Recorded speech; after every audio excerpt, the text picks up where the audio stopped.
Welcome back, everyone. From the Ask Joe file, a question tonight about a bill that's moving through the legislature. The question is whether it was being heard by the right committee. This is a follow-up question. Gary Hinton wrote in originally asking about AB 405, and this, as we just reported earlier, is the parental consent bill concerning abortions. Well, Gary wanted to know why the bill was being heard in the Senate Finance Committee instead of, where you'd imagine, Health and Human Services. Well, this is a question that I first looked into a couple of weeks ago, and finally, just on Friday, I was able to get the straight answer. This bill, which would require parental notification before a minor can get an abortion, was introduced in the Assembly, and it was heard in the Assembly Health and Human Services Committee, as you would expect. However, on the Senate side, it was immediately referred to the Finance Committee, but last week that changed, and it was finally passed over to Health and Human Services.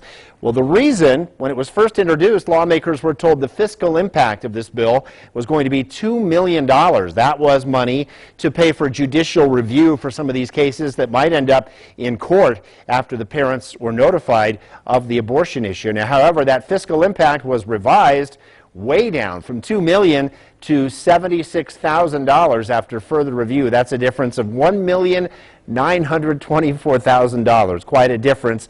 I'm not sure why those numbers were so far off, but the bill was scheduled to be heard today, and it was heard today.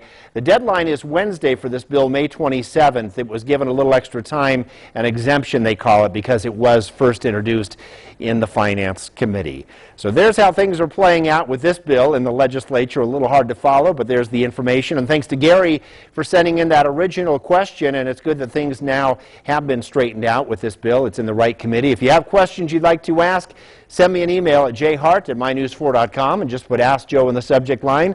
I will do my best to track down whatever answers you are looking for.